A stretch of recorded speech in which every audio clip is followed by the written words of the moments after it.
We are now ready to start our fixed asset accounting in QuickBooks Online. Let us first take a look at the example that we are going to implement in QuickBooks Online. First of all, company purchased a car for £5,000. It was on 1st of January 2025 and its estimated useful life is 4 years with expected residual value, resale value of £1,400. So the first question is, how would we calculate the yearly depreciation and even then monthly depreciation? So first of all, 5,000 minus 1,400, that is going to be 3,600 divided by 4. So this is going to be the basic calculation for the depreciation. We can quickly do that here. 5,000 minus 1,400 divided by 4, that is 900. So you can see each year 2025 to 2028 the depreciation per annum is going to be 900, and then if we divide the 900 further by 12, our monthly depreciation is going to be 75 in each month starting from January 2025 to December 2028. Now let us navigate to QuickBooks Online. First of all, we will define this car. We will purchase this car for 5,000. Then the second step, we will depreciate that, and then we will also talk about how we will be disposing it off from our books. Now to record the purchase of car in QuickBooks Online, we will click here on New and then we will click on Expense. Now if you have paid for the car, you will click on Expense. If you will be paying for the car in the future, you will be clicking on the bill, but the remaining process will remain the same. So I will click on Expense, assuming that we paid for the car immediately. And now on this screen, the most important step that we need to do is to make sure that the category we choose from here is for motor vehicles, which should be a fixed asset account. Just click on that. Now let us all the remaining details as well. For example, pay, I would say that our supplier was Euro Motors, so I will just name it as Euro Motors, and then you can enter all those details as needed and then click on Save. Now let us choose the payment account. Let us say we paid for that from our Barclays account. Now let us select the transaction date, that was 1st of January 2025. The payment method, that is optional field. You know, all of these are optional, so we can skip all of them. Let us enter the description here, that is optional field. We can say BMW i5 for the director. The amount for that is going to be £5,000. We don't have to really allocate that to customer or class. Just click on Save and Close. And your first step has been done. Well, it is just asking you for additional confirmation because our period was locked. Just click on Yes by entering the password. And your purchase of fixed asset has been recorded. Now we should be able to see this asset on our balance sheet. So let us navigate to the reports and click on balance sheet, and let us run this report on the 1st of January. And you can see a tangible asset motor vehicle amounting to £5,000. Now this asset will remain at the value of 5,000 until we change that, and we will have to change that for depreciation and disposals. So we will talk about depreciation in the next lecture.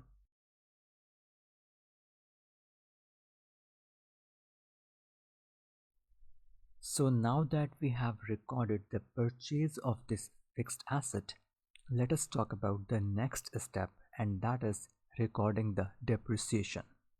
Now as you can see, the depreciation will begin from the January 2025 and it will go all the way to December 2028. So not just we got to record the depreciation, we also need to learn a way to automate that so that it can be recorded automatically on the monthly basis till December 2028.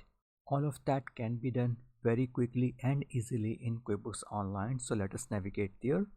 And here in QuickBooks Online, we do not have any dedicated feature to record the depreciation that will be available if you are using the advanced version in USA. but for all the remaining cases, we got to record the depreciation using this journal entry. But don't worry, it is not that difficult. We can still easily manage our fixed assets and depreciation in QuickBooks Online even if we do not have the fixed asset module. So let us click on journal entry. Now we will record this journal entry for a month and then we will use this recurring option to automate that. But let me remind you, this recurring option will only work from current month onwards. For the previous months, the recurring option will not work automatically, so we will have to record the depreciation for January up to May ourselves manually. So let us go here and record the depreciation for January 1st. So here in the month of January, usually we prefer to record such entry on the last day of the month. So let us apply this on the 31st. And now let's talk about the accounts that will be used. Now these are important, but as I told you before, this is 2025. You can simply give the command, the narration to ChatGPT, and it will tell you that which accounts have to be used for this entry. But anyways, let me tell you here. First of all, we got to use the depreciation expense account. So I will just type in depreciation, and remember we specifically defined a depreciation for motor vehicles account. So we will use that. And on the other hand, here we got to use the accumulated depreciation account. So let me remind you that actually as a result of depreciation, the value of the motor vehicle will decline. But rather than directly recording that into the motor vehicle account, we use a sub account of motor vehicles account that is called accumulated depreciation. So we will select that, and now let us enter the amounts. The depreciation is going to be debited and the accumulated depreciation is going to be credited. If you don't know this accounting, don't worry. As I told you, you can handle this using ChatGPT. Now let us enter a description, something like depreciation for the month, and same goes here, depreciation for the month. We don't have to enter the name of the customer or supplier, that is not related here. There is no VAT that is applicable on depreciation. And location and class, you can choose something if that is relevant. So for me, I would say all locations, and all locations for location, and class is not relevant in my case, but that will be dependent on your own needs, how you have defined your classes and locations, and what is the thing that you are going to depreciate. So let us click on save and close. And your depreciation has been recorded, but remember it is for the month of January. Now before we move forward, let us run the reports and let us see how it has impacted our profit and loss statement and the balance sheet.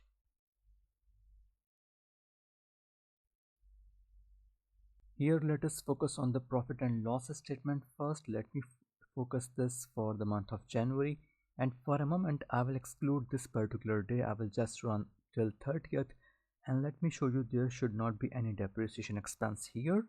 And then if I include 31st, you will see a line for depreciation. And one thing you must be noticing here is this is appearing in the sub account of depreciation, and secondly this is appearing in the other expenses here in this part. So on the top we have cost of sales, then operating expenses, that is this part, and then we have other expenses that is appearing here. So depreciation is usually presented in the other expenses below the operating expenses. Now let us also take a look at the balance sheet, and let me take you till the month of January, and just like P&L, let me run it for the 30th first. You should be able to see your motor vehicles at full cost, that is 5,000 here. But now let me run this for 31st, and we should be able to see our motor vehicle here at 5,000 minus 75, that is 4,925.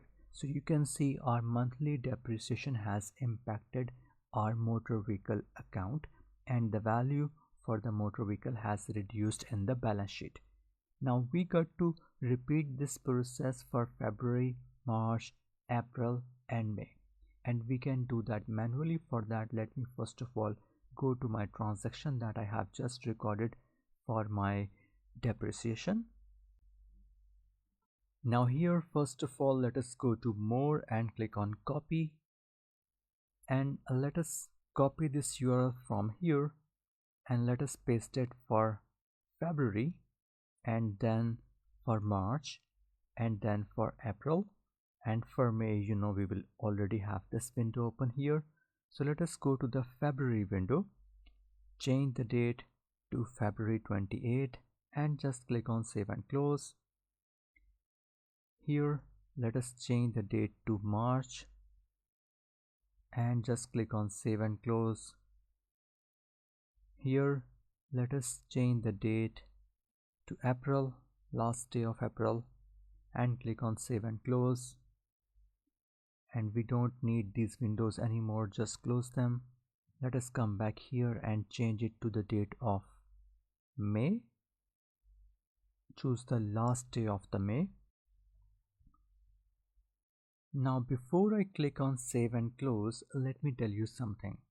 Today when I am recording this transaction, this lecture, the date is 23rd of June, which means that the end of June will be happening after 7 days. So for the future entries, we can do the automation part by clicking on make recurring here right now.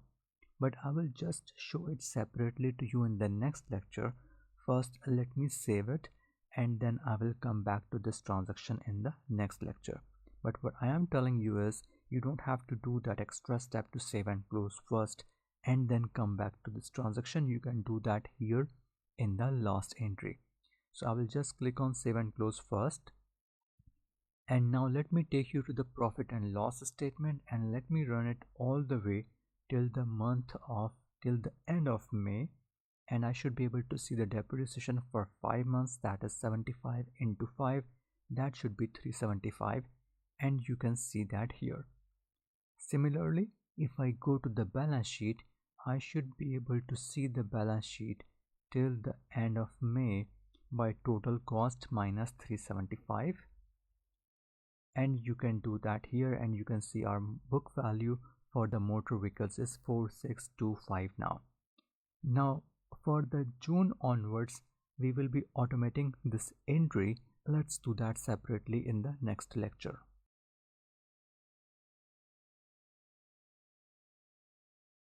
Now after recording the depreciation for the past months, we need to do it for the future months, and the good news is this can be automated.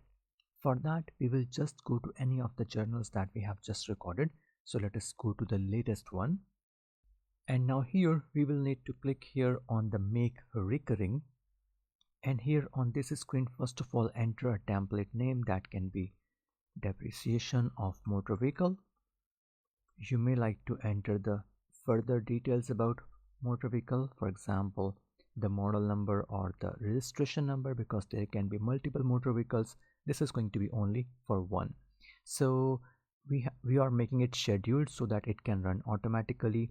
The interval is going to be monthly, and it is going to be run on a specific day, which is going to be the last day of the month of every single month, no gap. The start date is going to be 30th of June, and the end date is going to be December of 2028. So first let us select the year, and now let us select the month, and this is going to be 31st of December 2028. And with this, all you got to do is to click on save template, and now it will be running automatically at the end of each month till December 2028.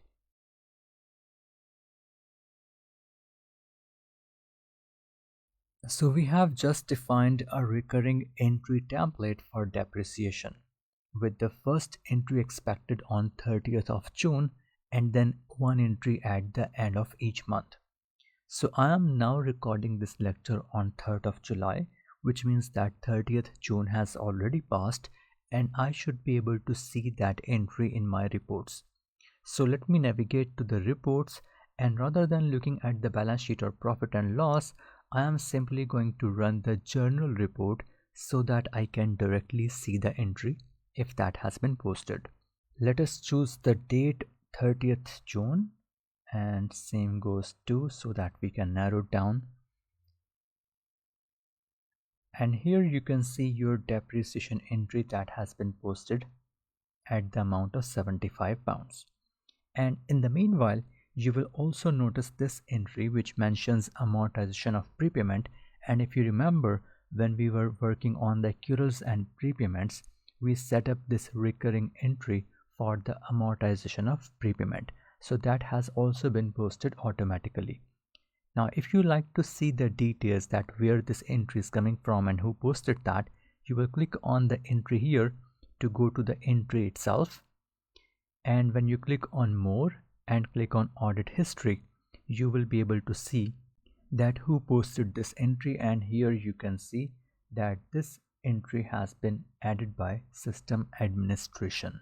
Now in this entry we can see that the depreciation expense has been recorded and the accumulated depreciation has been recorded, which means that we will also be able to see these balances now in the profit and loss statement and the balance sheet.